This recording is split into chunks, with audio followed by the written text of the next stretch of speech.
Hello friends, मैं हूं गौरव और नासा को बने आज 60 इयर्स हो चुके हैं। लेकिन क्या आप मानोगे, इन 60 सालों में नासा आज तक एक स्पेस सूट नहीं बना पाया। इनफैक्ट रिसेंटली तो अभी कुछ ऐसे भी न्यूज आई है कि नासा अपने स्पेस सूट्स को रेंट पर लेने वाला है। जी हाँ, वो नासा जिसने by the way James Webb space telescope जिसे एडवांस स्पेस टेलीस्कोप को बनाया, वो नासा जो सबसे पहली बार चांद पर चढ़ा था, वही नासा आज एक काम का स्पेस सूट बनाने में भी अब तक कामयाब नहीं रहा है। जबकि माइंड यू 1960s में ILC डोवर नाम की एक अंडरगारमेंट्स बनाने वाली कंपनी ने सिर्फ 6 सालों में स्पेस सूट बना लिया।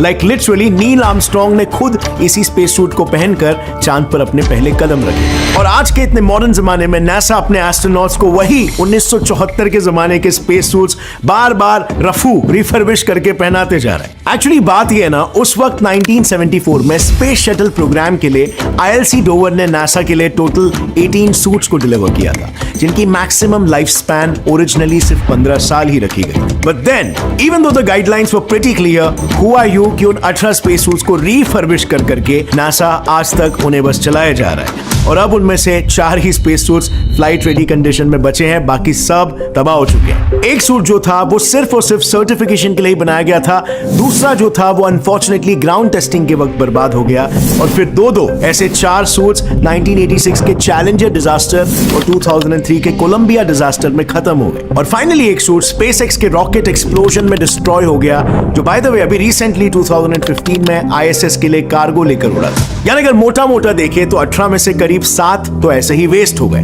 बचे सिर्फ 11। अब उनके साथ क्या हुआ?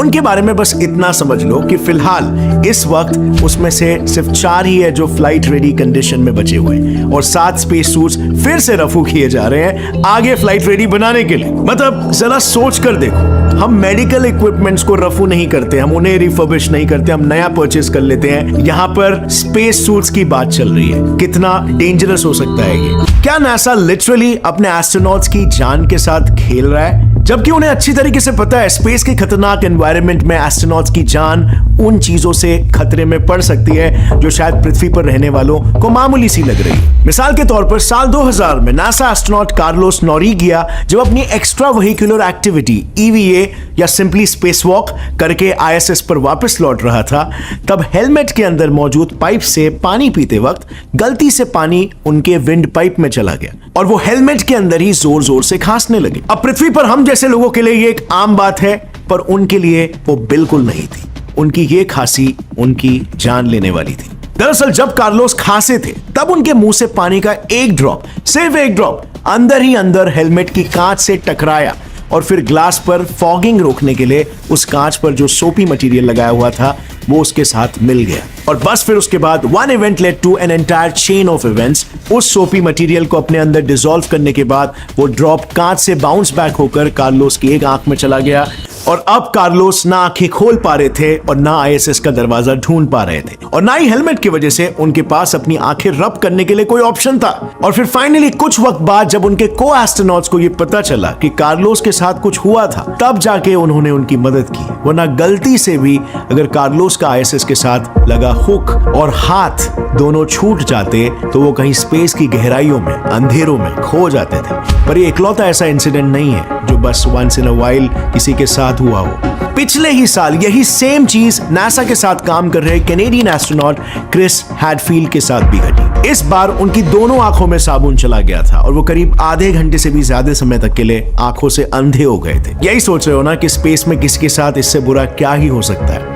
2013 की घटना के बारे में बताता हूं। यूरोपियन स्पेस एजेंसी के एस्ट्रोनॉट लूका पार्मितानो अपने ही हेलमेट में डूबते डूबते बचे थे। एक्चुअली लूका ISS के बाहर जब अपना 36 स्पेस एक्सपीडिशन परफॉर्म कर रहे थे, तब अचानक से उनका हेलमेट पानी से भरने लगा और देखते ही देखते उसमें करीब 1.5 लीटर पानी भर गया। हालात कुछ ऐसे हो गए थे कि लूका का स्पेस वॉक अगले 1 घंटे तक चलने वाला था, और ऐसी हालत में हेलमेट के अंदर भरा पानी स्पेस की जीरो ग्रेविटी में एक बड़े से 1.5 लीटर के बबल के रूप में कभी लूका के कान में घुसता, कभी नाक में, तो कभी उनके मुंह में। एंड माइंड यू, इस बार तो ये किसी ड्रिंकिंग बैग का भी इशू नहीं था। इस बार ये उनके स्पेस सूट के कूलिंग सिस्टम से लीक हुआ पानी था, जिसे पीने से भी एस्ट्रोनॉट्स बुरी तरीके से बीमार पड़ सकते थे। इस इंसिडेंट के बाद नासा और उनके साथ कोलैबोरेट करने वाली ईएसए इन दोनों ने अपने स्पेस सूट्स में एब्जॉर्बिंग पैड्स लगाना भी शुरू कर दिए। हालांकि फिर से इसी साल मार्च में एक सिमिलर घटना घटी और इस बार दोनों ही स्पेस एजेंसीज के पास इससे रिलेटेड कोई जवाब नहीं था और आज भी उनकी लापरवाही यूं ही जारी है। रिसेंटली 2019 में नासा को अपना पहला ऑल फीमेल स्पेस वॉक एक इनडेफिनिट टाइम के लिए सिर्फ इसीलिए पोस्टपोन करना पड़ गया क्योंकि उन्हें पता ही नहीं था कि उनके पास स्पेस स्टेशन पर बस एक ही मीडियम साइज स्पेस सूट बचा हुआ है जो सिर्फ कोई एक ही फीमेल एस्ट्रोनॉट पहन सकती थी। अब यार इतनी लापरवाही। नासा तो एक गवर्नमेंट एंटिटी है और उसे लगातार एक स्टेबल हैवी फंडिंग मिल रही है, तो आखिर ये सेफ्टी चीजों के लिए ध्यान क्यों नहीं रखा जा रहा है? आखिर नासा को इन सभी चीजों में पैसे लगाने का डर क्यों सता रहा है? उससे पहले जरा इन स्पेस सूट डिजाइन्स पर नजर डालो, आप सब समझ जाओगे। देखो ये जो डिजाइन है ना, ये नासा ने अपने अपोलो मिशंस के लिए इस्तेमाल किया था क्योंकि इनमें चांद की कांच जैसी शार्प डस्ट से बचाने के लिए पहले तो 12 परतों से लैस एक मोटा प्रेशर सूट दिया गया था और फिर उस मोटे प्रेशर सूट के बावजूद भी एस्ट्रोनॉट्स काफी आसानी से चांद पर टहले, इसीलिए उन्हें फ्लेक्सिबल और हल्का भी रखा गया था। आप मानोगे नहीं, ये स्पेस सूट्स अपने लाइफ सपोर्ट बैकपैक के साथ महज 81.6 किलोग्राम के ही हुआ करते थे, जो चांद की ग्रेविटी में और भी हल्के फील होते थे, जस्ट अराउंड 13 किलोग्राम। अब मे भी आप बोलो कि हल्का बोल रहे हो तो भारी है। अगर आप इसे अपने कपड़े से कंपेयर करोगे तो ऑफ कोर्स, पर अगर आप इसे एक्स्ट्रा वेहिकुलर मोबिलिटी यूनिट नाम के स्पेस सूट से कंपेयर करोगे जो आईएसएस के एस्ट्रोनॉट स्पेस वॉक के वक्त पहनते हैं, आप आसानी से नोटिस करोगे कि दोनों में करीब 60 किलो का डिफरेंस है, जो कि आईएसएस से कनेक्शन टूटने पर एस्ट्रोनॉट्स अपनी जान बचा सके इसीलिए ऐड किया गया था। एक बेहतर लाइफ सपोर्ट बैकपैक और एक सेफर नाम के जेट पैक के रूप में, जो चांद पर जरूरी नहीं थे। यानी all in all mission to mission astronauts की जरूरतें बदलती है और इन्हीं बदलती जरूरतों के साथ उनकी कॉम्प्लेक्सिटी और कीमत भी बदलती है। मिसाल के तौर पर साल 2009 से नासा अपने न्यू जनरेशन स्पेस सूट्स खुद बनाने की कोशिश कर रहा था एंड माइंड यू उसने करीब $200 मिलियन डालकर अपने 2 प्रोटोटाइप्स शोकेस भी किए। एक EMU का एडवांस वर्जन XEMU और दूसरा Orion crew survival system suit, जो स्पेसक्राफ्ट के अंदर टेक ऑफ और लैंडिंग के ड्रास्टिक प्रेशर डिफरेंसेस को झेलने के लिए डिजाइन किया गया था। बट देन अगेन, नया आर्टेमिस मून मिशन जिसके लिए इन्हें बनाया जा रहा था, उसकी डेडलाइन नजदीक आ रही है और इन स्पेस सूट्स का अब तक कोई अता पता ही नहीं है। कुछ कहते हैं कि रिस्ट पर लगे बटन से कंट्रोल होने वाले इनके हीटेड ग्लव्स अकेले ही प्राइस को मिलियंस तक पहुंचा देते हैं और इसीलिए बनाना इन्हें एक्सट्रीमली महंगा पड़ रहा है। तो कुछ लोगों का यह भी कहना है कि ऐसे एडवांस स्पेस सूट्स किसी ह्यूमन शेप्ड स्पेसक्राफ्ट से कम कॉम्प्लेक्स नहीं होते और इसीलिए उन्हें पहनने में ही हमें मिनिमम 45 to 50 मिनट्स लग जाता है और बनाने में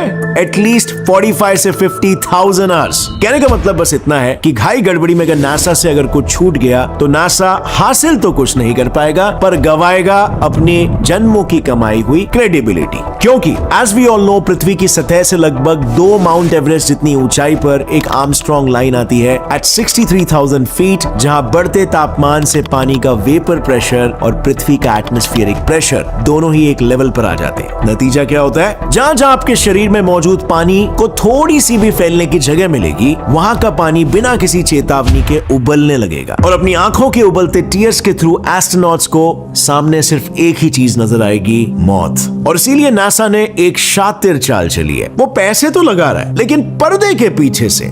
जरा खुद सोच कर देखो, नासा ने जिन 2 कंपनी से $3.5 बिलियन डालकर स्पेस सूट्स रेंट करवा लिए हैं, उनमें से एक एक्सियोम स्पेस अभी 2016 में ही बना है, आज से बस 6 साल पहले। सो आखिर इस जल्दबाजी की वजह क्या है? क्या नासा जैसा एक साइंटिफिक गवर्नमेंट इंस्टीट्यूशन करप्शन के चलते साइंस नीचे और गवर्नमेंट ऊपर ला रहा है? नहीं, ऐसा कुछ भी नहीं है। असल में एक्सियोम स्पेस ने नासा के कॉन्ट्रैक्ट को हासिल करने के लिए मिड 60s में जेमिनी मिशन के लिए स्पेस सूट्स बनाने वाली द डेविड क्लार्क कंपनी के साथ टाई अप किया हुआ है, अलॉन्ग विद स्पेस इंडस्ट्री से जुड़े 5 और बड़े नाम। और रही बात सेकंड कॉन्ट्रैक्टर कॉलिंस एरोस्पेस की, तो इनकी तो हिस्ट्री ही अपोलो मिशन से जुड़ी हुई है। दरअसल कॉलिंस एरोस्पेस की लिनिएज ट्रेस बैक करने पर हमें हैमिल्टन स्टैंडर्ड तक लेके जाती है, जिसने अपोलो स्पेस सूट्स के लिए लाइफ सपोर्ट सिस्टम्स बनाए थे और उसी हैमिल्टन स्टैंडर्ड ने उस वक्त नासा के कॉन्ट्रैक्ट के लिए जिस ILC डोवर के साथ प्रेशर सूट्स के लिए टाई अप किया था, वही ILC डोवर आज कॉलिंस के साथ भी पार्टनरशिप में खड़ी है। यानी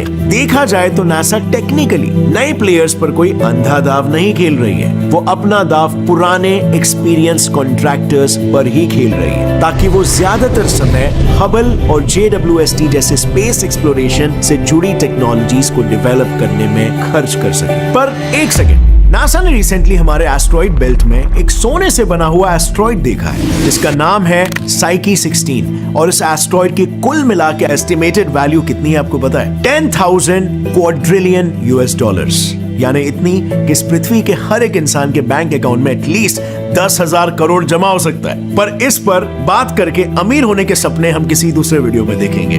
फिलहाल के लिए ये वीडियो आपको कैसा लगा मुझे नीचे कमेंट्स में बताना, और अगर इस वीडियो से आपको कुछ भी नया सीखने मिला एक लाइक जरूर ठोकना। And as always friends, stay curious, keep learning and keep growing. जय हिंद।